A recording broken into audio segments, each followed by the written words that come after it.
Hallo und herzlich willkommen zu unserem Podcast. Schön, dass ihr dabei seid. Heute sprechen wir über die Wohnungssuche. Abonniert bitte unseren Kanal und klickt auf die Glocke, damit ihr keine neuen Folgen verpasst. Genau, macht das unbedingt. In diesem Podcast lernt ihr viele Wörter und Sätze, die man wirklich im Alltag braucht, wenn man eine Wohnung sucht. Heute geht es um den ersten Schritt, die Anzeigen und wo man eine Wohnung finden kann.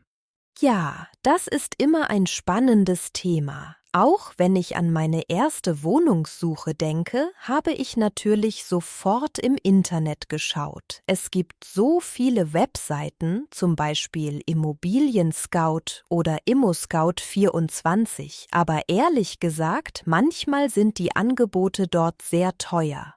Stimmt, das habe ich auch bemerkt. Manchmal sieht die Wohnung im Foto perfekt aus, aber wenn man genauer liest, merkt man, ach, da gibt es eine hohe Nebenkostenpauschale oder die Kaution ist sehr groß. Deshalb finde ich es wichtig, die Anzeige wirklich gut zu lesen.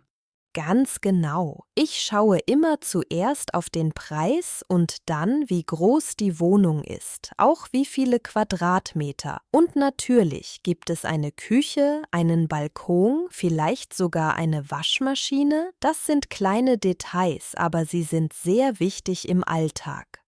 Ja, vor allem die Küche.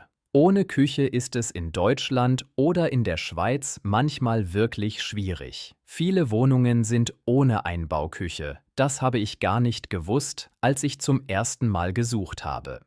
Oh ja, das ist ein Klassiker. Viele Leute sind überrascht, wenn sie sehen, dass sie die Küche selbst kaufen müssen. Aber wenn man die Anzeige genau liest, steht das oft dabei: ohne Küche oder Küche muss übernommen werden. Ich finde auch, dass man auf die Lage achten sollte. Manchmal ist die Wohnung billig, aber sie liegt sehr weit weg vom Zentrum oder man braucht lange mit dem Bus oder der Bahn. Und wenn man arbeitet oder studiert, ist das wirklich ein Problem. Absolut. Für mich ist auch wichtig, ob es Geschäfte in der Nähe gibt, ein Supermarkt oder vielleicht eine Apotheke. Ich möchte nicht jeden Tag 20 Minuten laufen, nur um Brot zu kaufen. Das verstehe ich gut. Ich habe einmal eine Wohnung besichtigt, die war schön, aber es gab keinen Supermarkt in der Nähe und auch keinen guten Busanschluss. Da habe ich gleich gedacht, nein, das ist nichts für mich. Auch zusammengefasst, wenn man Anzeigen anschaut, sollte man auf mehrere Dinge achten: Preis, Nebenkosten, Größe, Ausstattung und natürlich die Lage. Und man muss ein bisschen Geduld haben, weil die perfekte Wohnung findet man nicht sofort. Richtig. Und wenn man eine gute Anzeige gefunden hat, dann kommt der nächste Schritt. Man muss anrufen und mit dem Vermieter oder mit dem Makler sprechen. Auch wenn man eine interessante Anzeige gefunden hat, dann muss man meistens anrufen. Für viele Leute ist das ein bisschen stressig, weil man nicht weiß, was man genau sagen soll. Ja, das kenne ich. Am Anfang war ich auch nervös, aber eigentlich ist es ganz einfach. Man ruft an, stellt sich kurz vor und sagt, dass man die Wohnung gesehen hat. Zum Beispiel: Guten Tag, mein Name ist Thomas Müller. Ich habe Ihre Anzeige im Internet gesehen und ich interessiere mich für die Wohnung. Genau so mache ich das auch. Und dann stelle ich meistens sofort die wichtigsten Fragen. Zum Beispiel: Ist die Wohnung noch frei? Wie hoch ist die Kaution? Und welche Nebenkosten gibt es? Ich finde, diese Fragen sollte man gleich am Anfang klären. Ja, weil manchmal ist die Wohnung schon weg und die Anzeige noch online. Dann ist das Gespräch nach 2 Minuten schon vorbei. Das ist schade, aber es passiert sehr oft.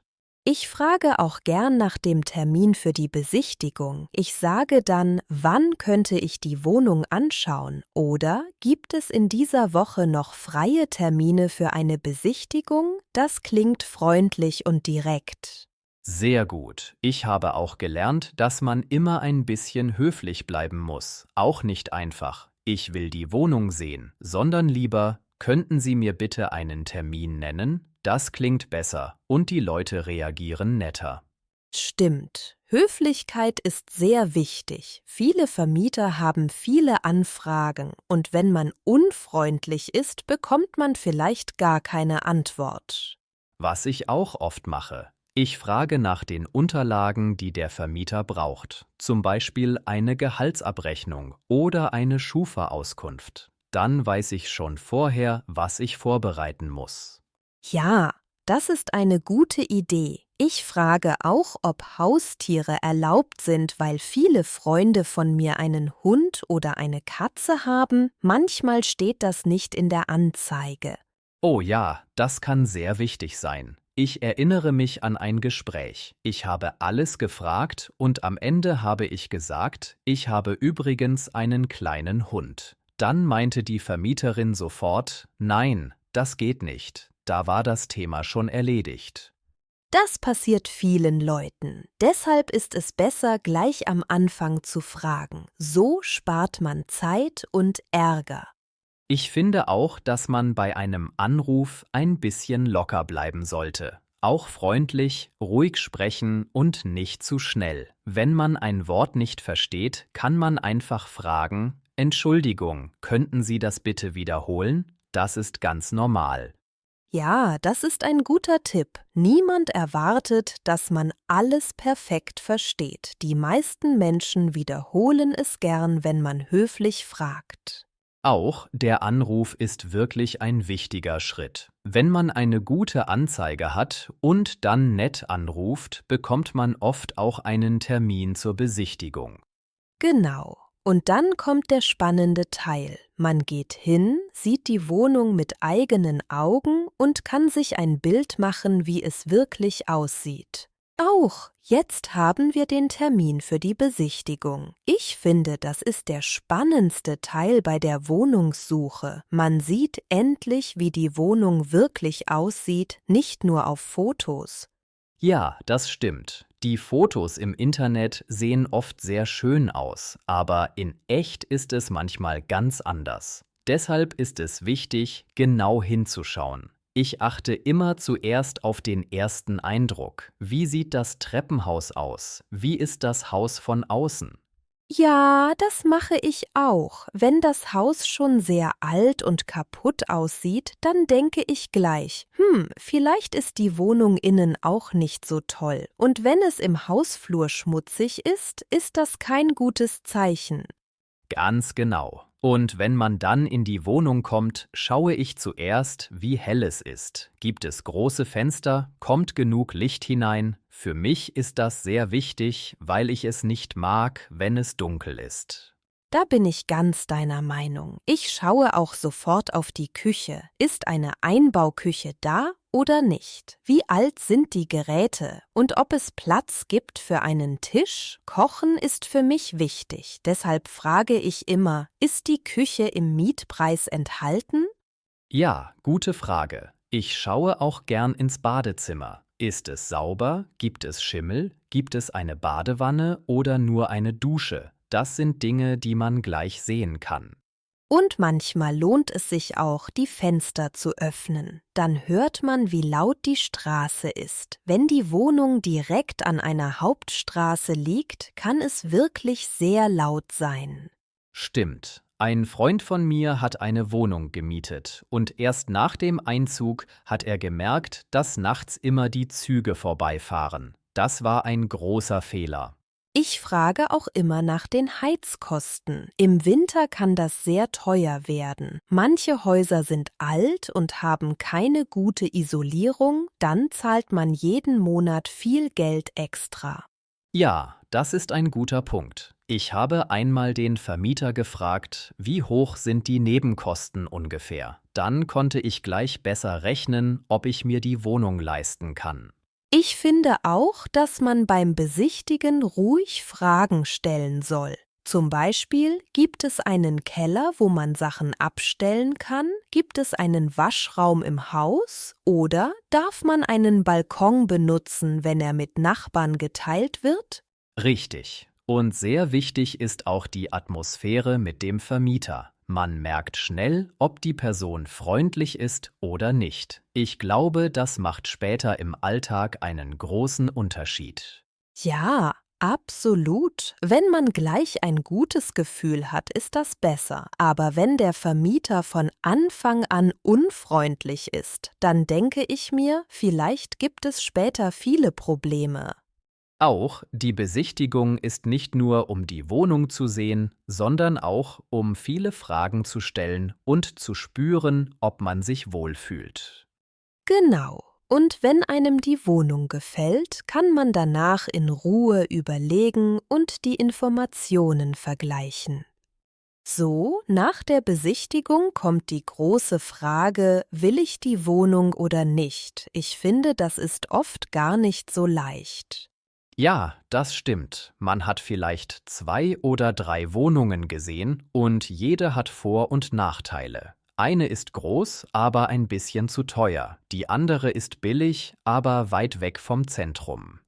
Genau, deshalb mache ich immer eine kleine Liste. Ich schreibe auf Preis, Lage, Größe, Nebenkosten und ob mir die Wohnung gefällt. Dann vergleiche ich alles und sehe klarer.